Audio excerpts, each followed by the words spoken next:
people. Total tested 238,000, which is a lot of people, but remember, New York, you're talking on a base of 19 million, so number of positive cases up to 8669, 92,000 total in the state, predominantly in New York City, but you see Westchester and Nassau, which by percentage is a troubling number. Remember, New York City is so much larger than Westchester, Nassau, or Suffolk. So those numbers are concerning, and we're watching those. You look to see in Nassau County, 1,000 new cases. Suffolk County, 1,141 new cases. That is troubling news. Number of counties, you see the entire state. Every county in the state now has reported a coronavirus case. We said it was going to march across the state. I've also made the point to my colleagues on every phone call I do with the other governors, the other officials. I say it's going to march across the country. It is false comfort to say, well, we are a rural community. We don't have the density of New York City. That is a false comfort. You have counties in New York State where you have more cows than people. New York State, don't think of just New York City. Upstate New York is a rural community. And you see that it's not just urban areas, it's suburban areas. That's Westchester, Nassau, Suffolk, comparable to suburban communities all across this country. And we have rural communities that are comparable to rural communities all across this country. In many ways, New York State is a microcosm of the United States. And that's why I believe it's going to be illustrative for the rest of this nation as to what's going to happen. Current hospitalizations, as I said, 92,000 tested positive, 13,000 currently hospitalized, that's up 1,100. 3,000 ICU patients, that's up 300. 7,400 patients discharged, that's up 1,292. That's good news. Number of people going to the hospital is going up. Number of people coming out of the hospital is going up. Number of deaths up to 2,373, up from 1941. Looking for a trend line. The trend line is still basically up. Total new hospitalizations. Trend line of ICU admissions is still up. Certainly, a couple of small deviations, but the line is up.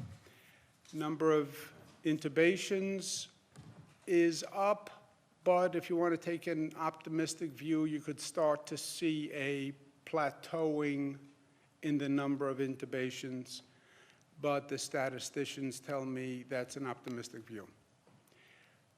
Number of daily discharged is going way up. That's people going in, people going out. Challenge is still at the apex. That's what this has been all about for every system in this country now. Everyone is basically waging the same battle. Different time frames, different numbers, different percentages, but it's the same battle. When you hit the apex, which is the highest rate of infection, highest number of people coming into the hospital system, can you handle that number? Can you handle the height of the impact on the hospital system, which is at the apex of the curve? We call that the battle of the mountaintop. At least I call it the battle of the mountaintop. Questions people keep asking, which are the right questions. Well, when is the apex? It depends on what model you use, what model you follow. We follow all the models. It's anywhere from 7 to 21 to 30 days, depending on what model you look at.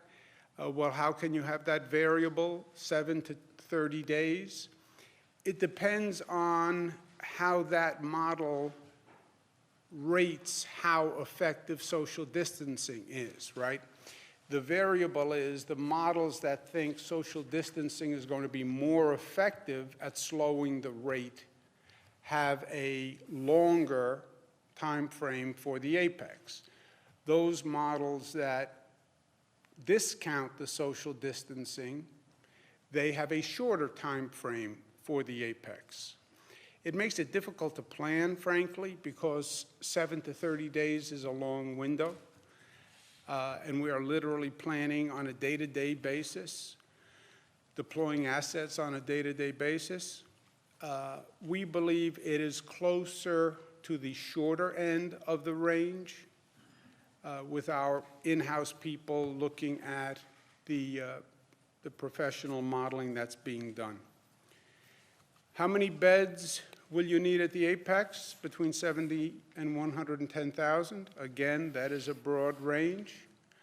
Again, that's one of the frustrations trying to plan for this.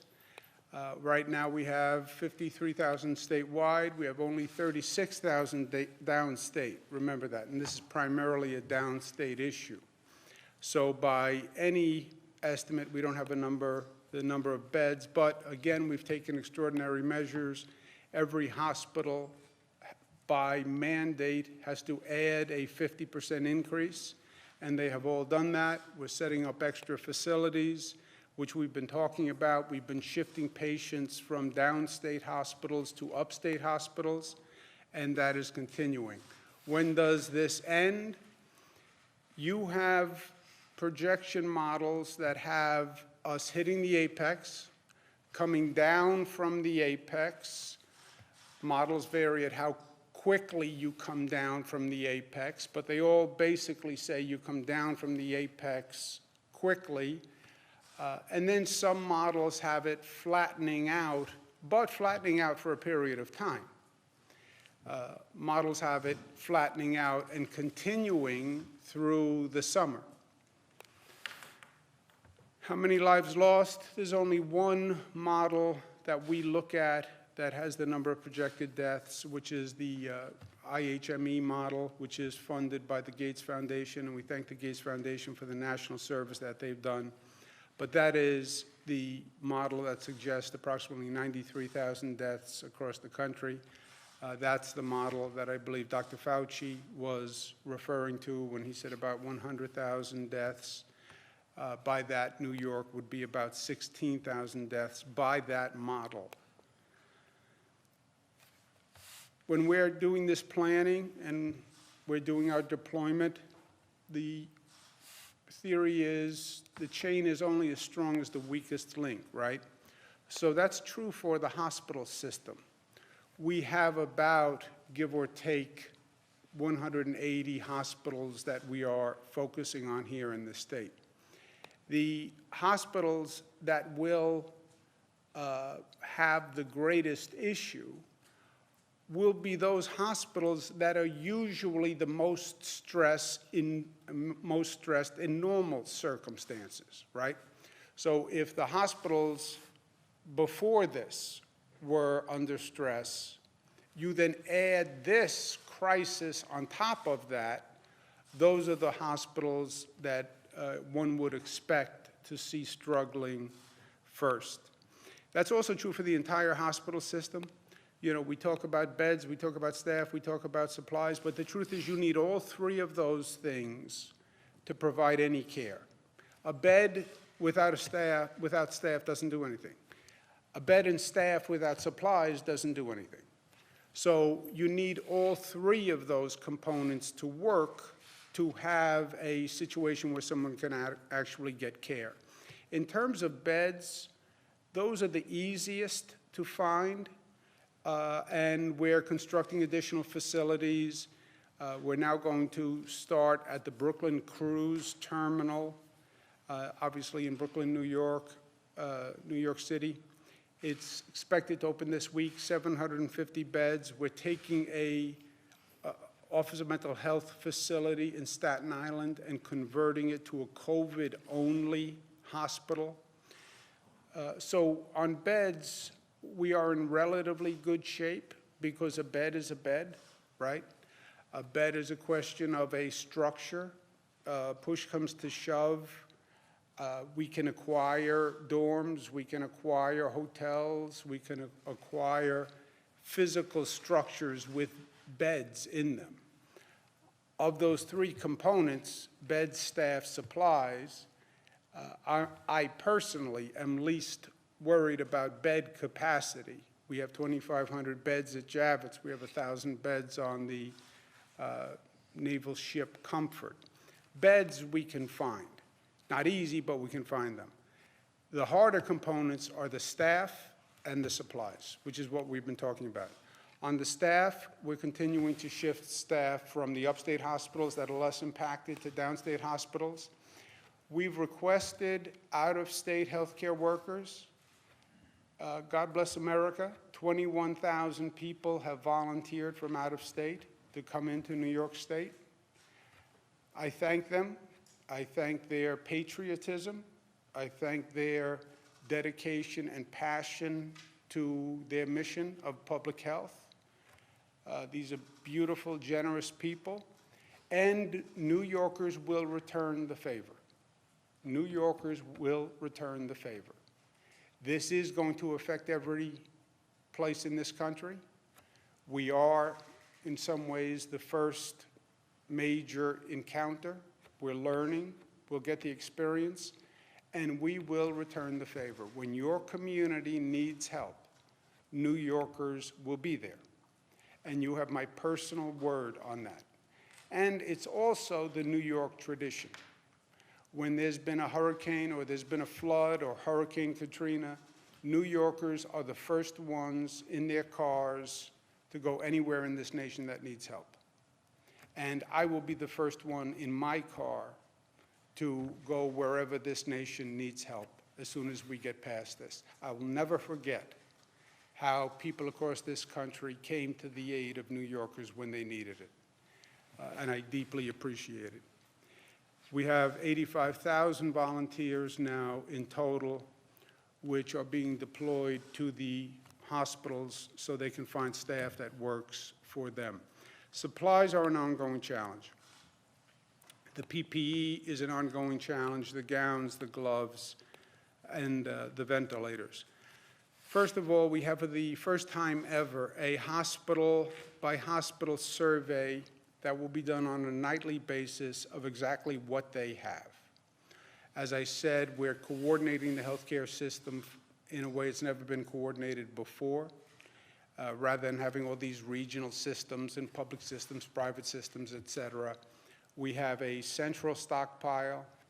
We are asking all the hospitals to contribute what they have to that central stockpile, and then we will disperse on a need basis. You know, some hospitals have more supplies than they're using. We're saying, don't hoard supplies. Let's put all the supplies in a central stockpile, and then we will draw down from the central stockpile. And we will monitor this literally on a daily basis. I'm also asking on supplies. I don't have a New York Defense Production Act, right? The governor can't say to a company, we need you to manufacture this. But I ask businesses just to think about the situation we're in and a possible opportunity. It is the cruelest irony that this nation is now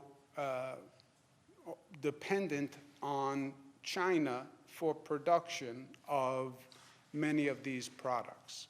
Many of these products in the normal marketplace were being produced in China, and now you have everyone shopping China for PPE, gowns, ventilators.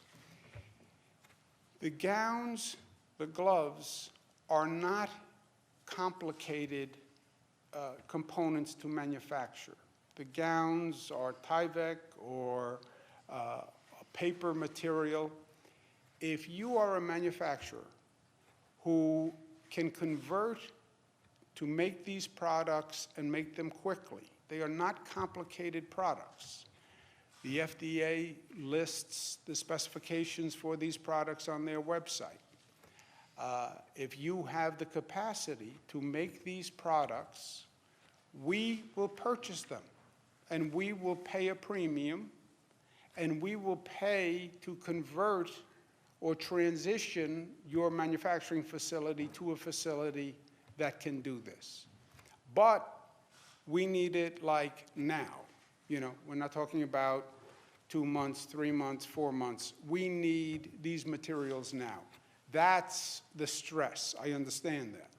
But if you are in the garment manufacturing business, if you have machinery that can cut a pattern, you know, a coverall, you're not making a fashion-forward fitted garment, right? These are relatively straightforward components. So if you can do it, it's a business opportunity, it is a state need, it's a national need. Please contact us. We'll work with you. We'll work with you quickly. There'll be no bureaucracy, no red tape, and we'll finance. We're not asking for a favor from these businesses. We'll finance what you need in terms of transitioning, and we'll buy the product, and I will pay a premium because we need it. And this is a number for the Empire State Development Corporation, which is handling this task. In terms of ventilators, we released 400 ventilators last night to the New York City Health and Hospital Corporation. We released 200 to Long Island and Westchester. As I said, you see those growing numbers in Nassau and Suffolk, and that is starting to stress that healthcare system. So we released those ventilators last night.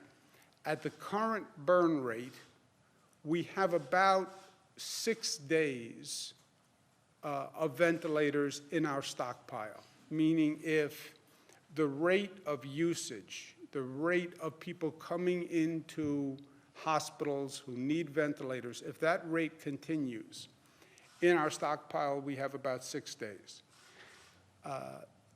Now, if the apex happens within that time frame, if the apex increases, if the apex is longer, we have an issue with ventilators. These numbers, by the way, are also going to be compiled every night. There's a difference of opinion. How many will you need? We'll need what we need. You know, I have no desire to acquire more ventilators than we need. The way we basically are acquiring ventilators is the state is buying them. They are very expensive, and the state is broke, so I have no desire to buy more ventilators than we need. But we need what we need. If a person comes in and needs a ventilator and you don't have a ventilator, the person dies. That's the blunt equation here. And right now we have a burn rate that would suggest we have about 6 days in the stockpile. But we are taking all sorts of extraordinary measures. I've spoken to health people all across the nation. Dr. Zucker's done all sorts of research. And we have extraordinary measures in place that can make a difference if we run into a real ventilator shortage. First, we know where all the ventilators are in the state of New York, by hospital. If we have a problem in any hospital, we are going to take the ventilators that are not needed from the upstate hospitals and transport them to downstate New York or the hospitals that do need them, which again, more and more are going to be on Long Island. And then we'll return them, or we'll figure out the finances of it and make those hospitals whole. We're also increasing the number of ventilators by ending all elective surgeries. If you don't need an elective surgery, a hospital cannot perform it. If it's not critical, that's freeing up ventilators. We're also using anesthesia machine ventilators without the anesthesia, obviously, but using them as ventilators.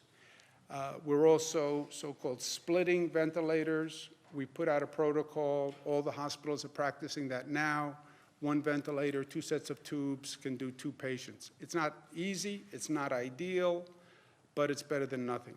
We're also converting what's called BiPAP machines, which are, again, don't have the same force as a ventilator, but on an emergency basis, some research has been done that says they could be suitable.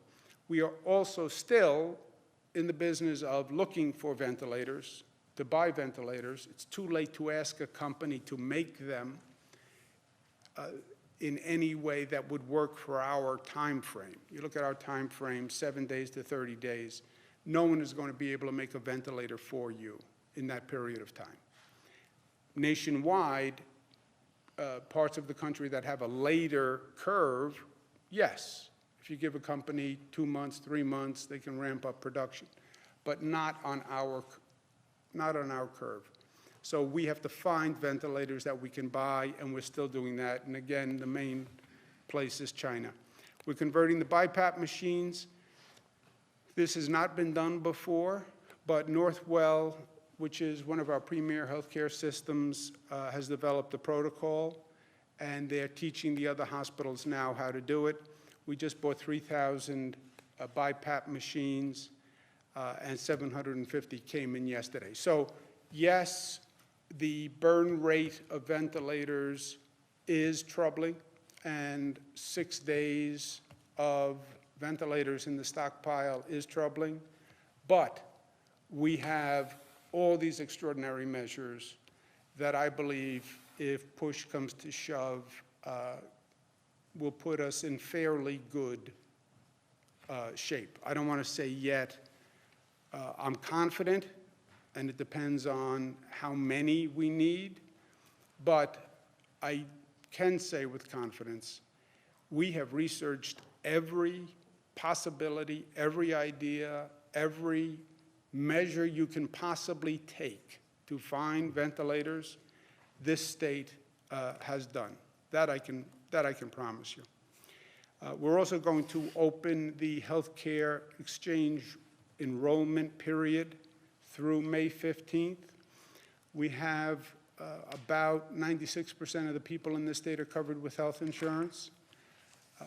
If you're not covered, we're extending the enrollment period to May 15th. Please get covered. You can go to the New York State of Health website and sign up. My brother, my little brother, I only have one brother, Christopher, tested positive for coronavirus. A lot of people are concerned about him, obviously, people in my family, but even beyond that. You know, New Yorkers are very compassionate, and many people ask me about Chris and how's he doing, not just for himself, but we keep talking about this coronavirus. I'm afraid of it, I'm anxious about it. What does it actually mean? Okay, your brother has it. How's he doing? So a lot of people ask me that question, and I talk to him quite frequently, and he is doing okay. And I checked in with him this morning and asked him how he was feeling, and he was up and spry and much his normal self. I invited him to join us for a couple of minutes if he was up to it this morning. And I think he said that he was in a position to join us. And I asked him to join us by video if he's available. There he is, with his hat, Cuomo prime time. Say hello to Kia. There, I saw it. It's hard to miss. You're looking. Let's get after it. Let's get after it. I love that saying. You're looking fit and fine. Many people are asking about you. I tell you the truth, everyone I talk to is asking about you and how you're doing and how you're handling it and how you feel. Kara's here, by the way. She's working with me now. She's working on supplies. So she says hello. So how are you feeling? I love Kara. You have great kids. There's no better way to measure what you've actually meant in the world and the kids you bring into it. And your daughters are great, and I'm not surprised that they're healthy. They make me proud of the family. Thank God the next generation is better than the one that brought it into this world. I'm doing pretty well, all things considered. This is very tough. I get it now. I've now become part of this group of people who have this virus and they're reaching out and friends and people who are new friends. They have this 5, 8, 10 days, constant virus, constant fever, and it's tough. And, it's not doing great with my hair. I have to be honest. It's tough to keep hair the way I want it to look. You look like you've been cutting your own hair, which some people are good at, some people are not. So I've chosen to wear a hat because I don't want to butcher my own haircut. But it's going to be a long slog. But now that I know the fight that I'm in for, I'm more comfortable. And I've learned that I see why it takes people out. You got to rest because your body has the fever because it's fighting the virus. And you've got to chill. I'm very lucky. I have a wife who loves me, who's keeping me fed.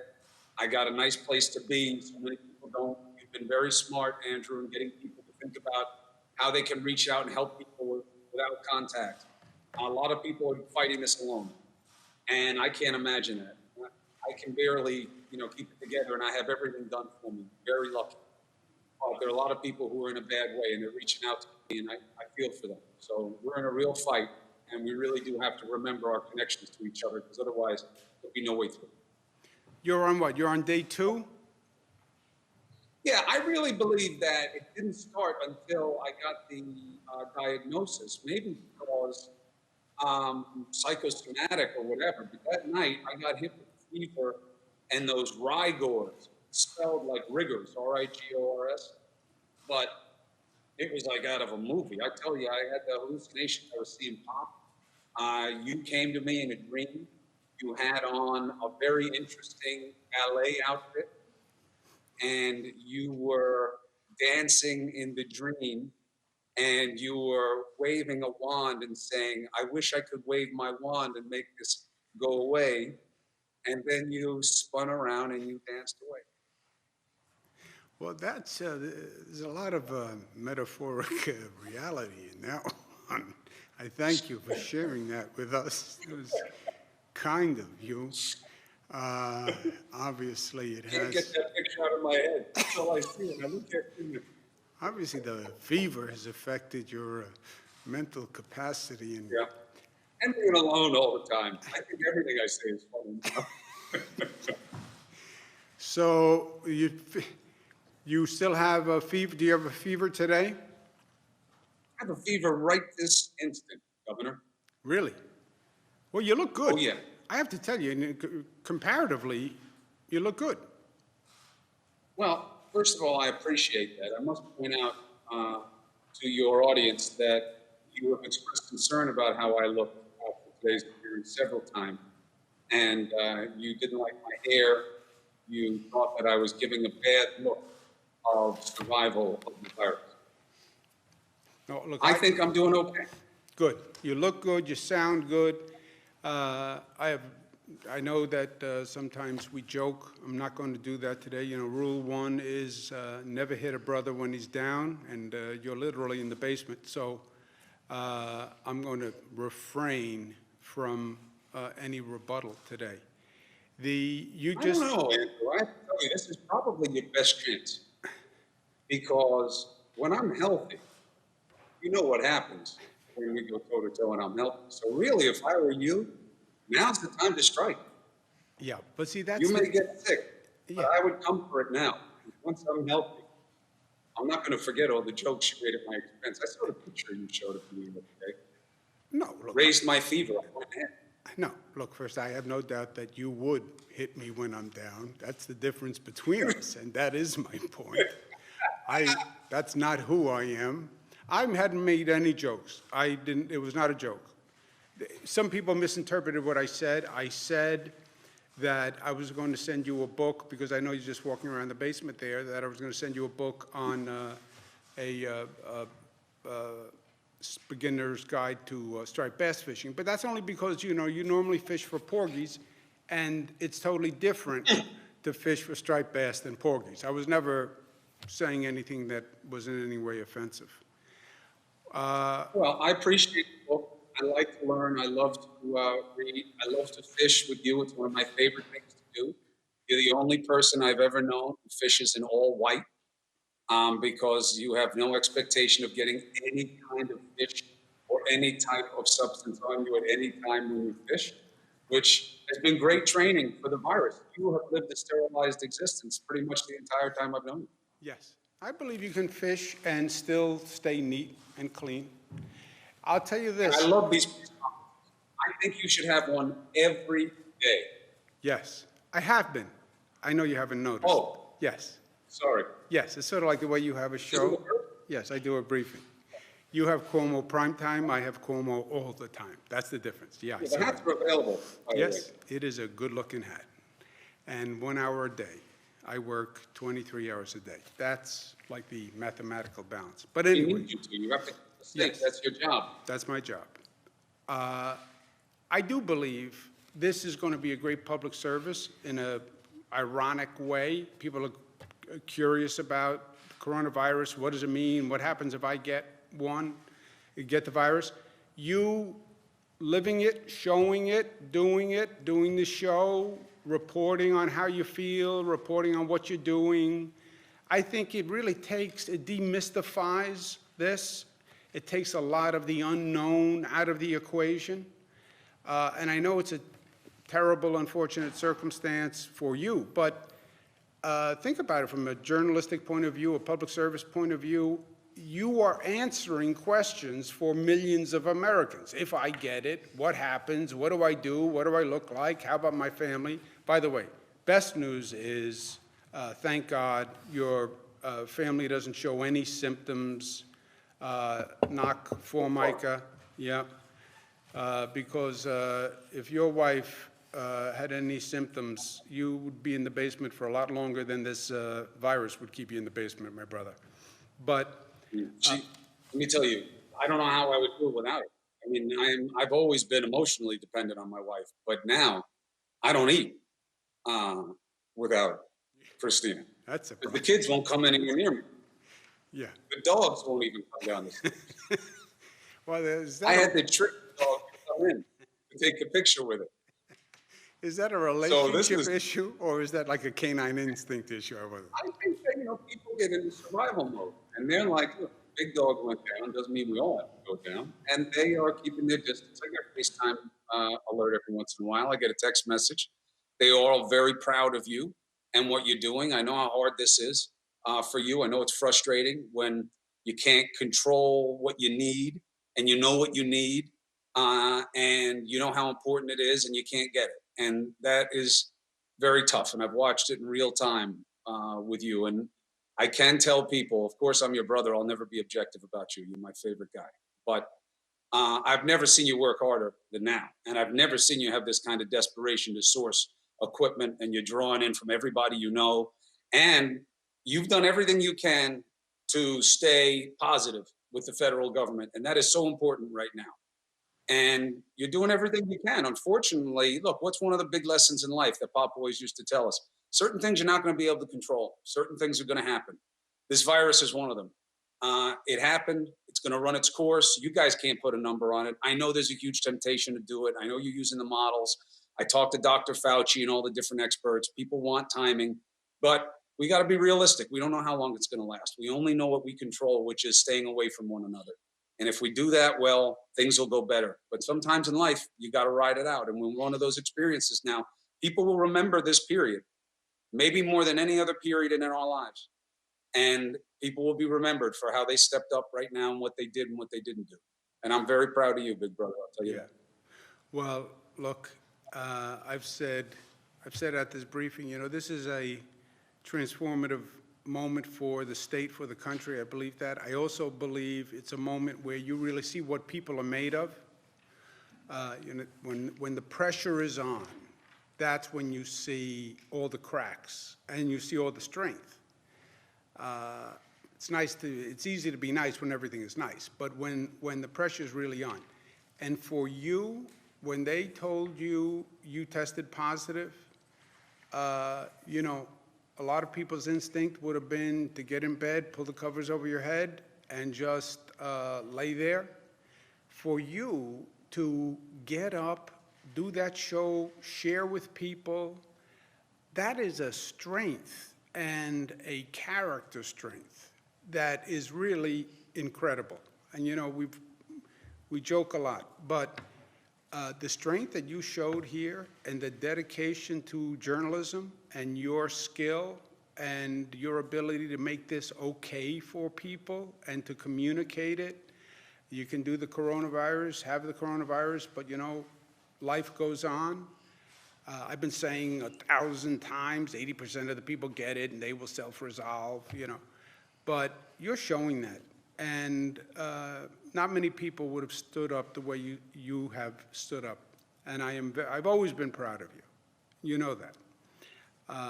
On a basic level. Not only do I love you, I've always been proud of you. But I've never been prouder of you than I am right now.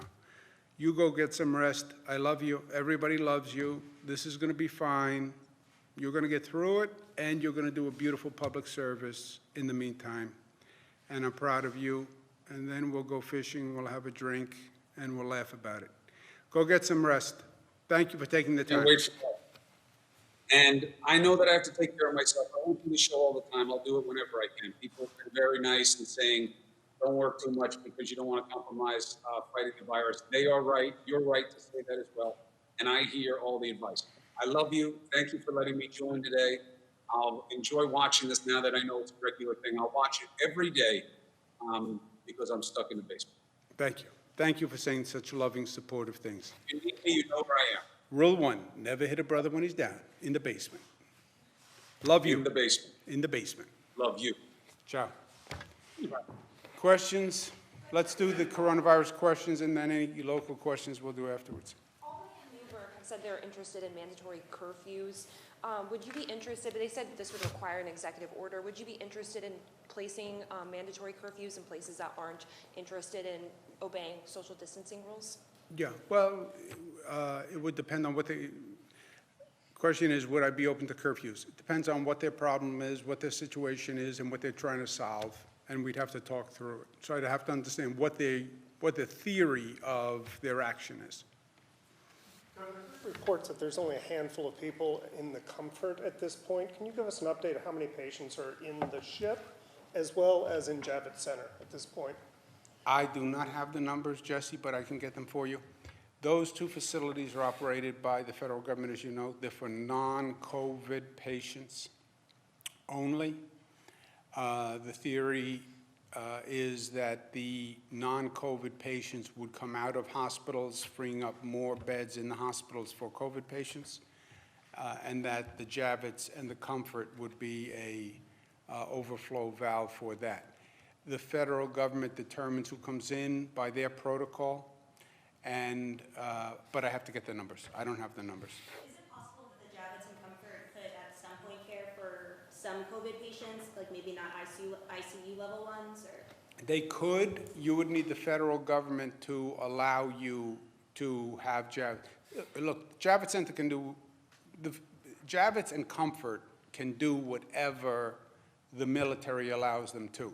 I understand on the Comfort, they don't want to bring in COVID patients because that's an entire ship. How do you disinfect the ship afterwards? And that's a complicated situation. Javits, you could convert to a COVID facility. It would require the federal government to allow it. I don't know what kind of medical staff, COVID versus non-COVID, maybe Dr. Zucker would know.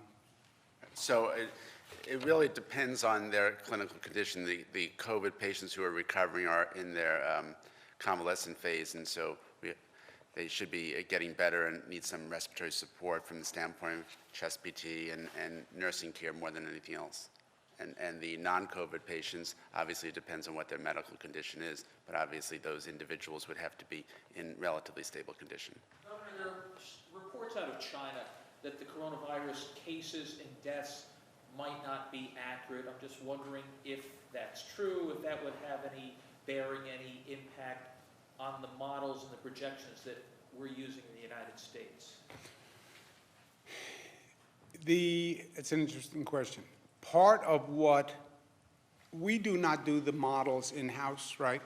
We review the models, but we don't do the models. We have McKinsey does models, Cornell Wilde does models, et cetera. It's a whole art form unto itself.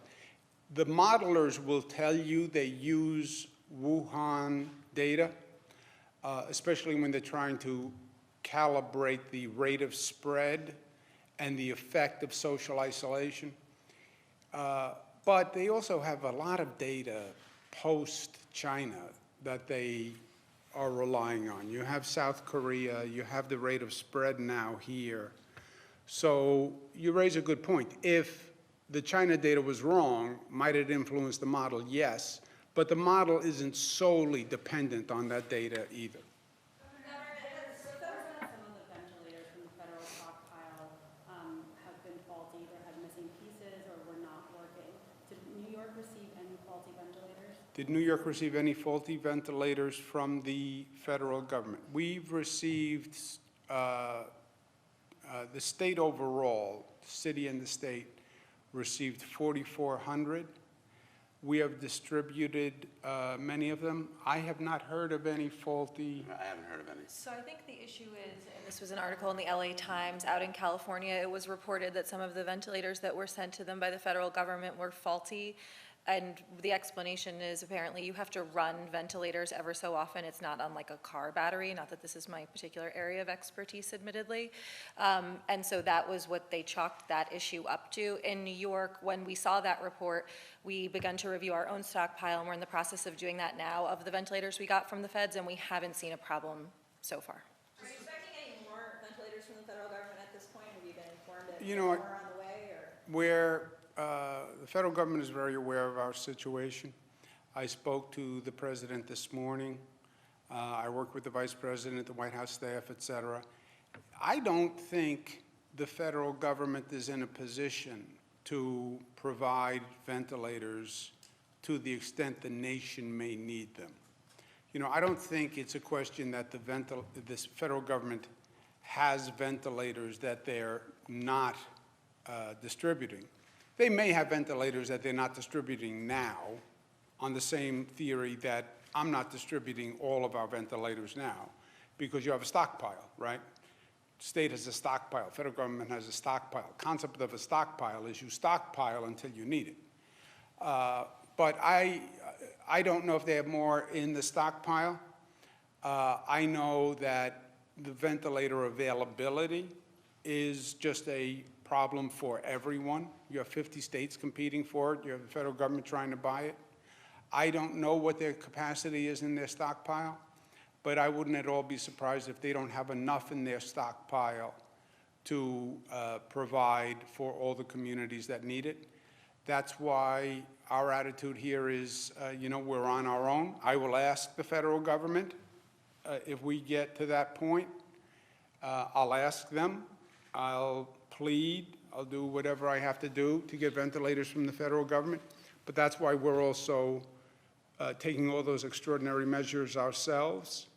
Just assume you are on your own in life, right? And that's the operating assumption. But having said that, I am sure the federal government would do anything they can do to help. There has been nothing in our relationship that would suggest they wouldn't do what they can do to help. The question is, what can they do? I don't know the answer to that question. Any update on efforts for states to have a buying consortium where states work together to buy PPE? No, I think you're past that point now because you just can't find the product. Zach? Governor, could you compare the use of these bi-level machines to a regular ventilator, and how do the supplies of the bi-level machines compare to ventilators? BiPAP versus a ventilator. It's a great question. I would love to respond to it, except I have no idea how a BiPAP relates to a ventilator, besides the generic comment that the BiPAP does not have the same level of force, doesn't pump as much air as a ventilator. Beyond that, I do not know, but Dr. Zucker may know. That was a good explanation. Excellent. The BiPAP systems are basically, they don't have as much energy to push air in, and that the ventilators have many more capabilities of doing different types of respiratory support. But the BiPAP machine will be able to help many individuals once you convert over. So would they be used for relatively minor cases? Well, I think that, this is a condition which is going to change as someone gets either better or worse. And I think sometimes people think you put them on one machine and then they stay on that machine, but you can move things around. You can put someone on a ventilator, they start to get better, and then you can sort of switch them to a BiPAP machine, and that may provide the support that they need at that point in time, and then you can move it to the next phase as well. So it's not a stagnant situation. A ventilator has more variability than the BiPAP machine. Look, this is not an ideal situation, and this is not a standard medical protocol, right? Everybody's made that clear to me. In a perfect world, everybody would have a ventilator.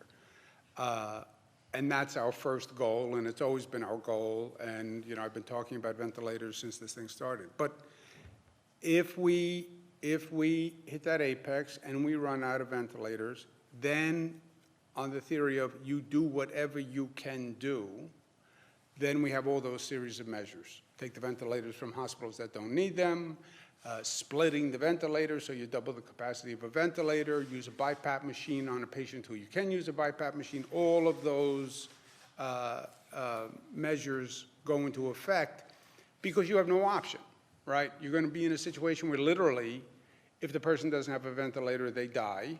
You don't have a ventilator. Then come up with plan B, C, D, E, F, G, H, and that's what we have done.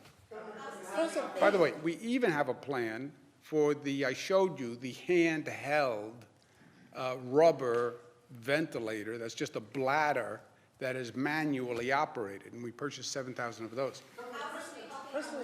President Trump said this morning that New York had gotten a late start, that it had gotten far more supplies than that, and then, in the next breath, said that Cuomo was working hard. How do you make a sense of the president's criticism of the state and praise of you? I don't know. You don't know? No. I don't know. I don't know how you square those two statements. I don't know that you can square those two statements. Got a late start on supplies. We started purchasing, and we probably will have wound up purchasing more than any state in the country. I will bet you dollars to donuts we wind up buying more ventilators than any state in the country. So we were very aggressive from day one, as you know. And again, that's on the assumption that each state is supposed to be managing this situation. But I thank him for his good words that he thinks I'm doing a good job. We're doing the best we can with all the special populations in prisons, in nursing homes, in homeless shelters. Since there is a moratorium on evictions for the next 90 days, what happens after that if tenants aren't paying their rent? Should landlords evict their tenants after those 90 days? What would prevent them? Yeah. Let's see where we are after 90 days. A lot of these situations, what do we do about rent after 90 days? What do we do about income after 90 days? What do we do about infrastructure after 90 days? So much of this is changing and fluid. I don't think anyone can sit here and tell you what the right plan is for any of these areas 90 days from now. I just want to get to 90 days from now and get there healthy, and then we'll handle whatever we have to handle. Governor, do you have any updates on those ventilators that you purchased from China? You said you were expecting 2,500. Where has that changed? We have not received, do you remember, Jim, Doctor? It may be, we'll have to check whether they're going to be delayed because there have been issues, of course, with shipping internationally right now, but we'll get back to you on the exact answer of where they are on the 2,500. Is there a number, what's the number right now of total ventilators we have, and how does with the BiPAP machines, does that bring us closer to, the target? We have about 2,200 ventilators in the stockpile. That's what we have, yes. 2,200 ventilators. The number of people who come in per night who need a ventilator is somewhere in the range, right, because it's a little different every night. But if you wanted to be safe, you'd say like 350 people come in every night who need a ventilator. So 2,200, you see, disappears very quickly. What do? Try to buy more ventilators, and then plan B, plan C, plan D, and that's what we've laid out. There is no state and no country that has done anything to provide ventilators that we are not doing. We've literally looked at everything that Italy did, China did, South Korea did, every other state. We're doing more than any other state or country has ever tried to do in terms of backup contingency plans. And, you know, beyond that, every day we try to find more, buy more, and be more creative. Who hasn't asked a question? Yes, thank you, Governor. You said yesterday at the end of your remarks that this virus will change people. So my question is, have you changed? Have I changed? No. I defy change. My kids will tell you that. Cara will tell you that. They have been trying to get me to change for many years. They have tried to teach me for many years. Intellectually, I think I'm open to growth and change. I just have trouble doing it in practicality. I think it'll change me. I think it'll change me. This is it's incredibly hard. It's incredibly difficult. My brother touched on it. You know, I take my job very seriously, and I take my responsibility very seriously. And I don't make excuses. If I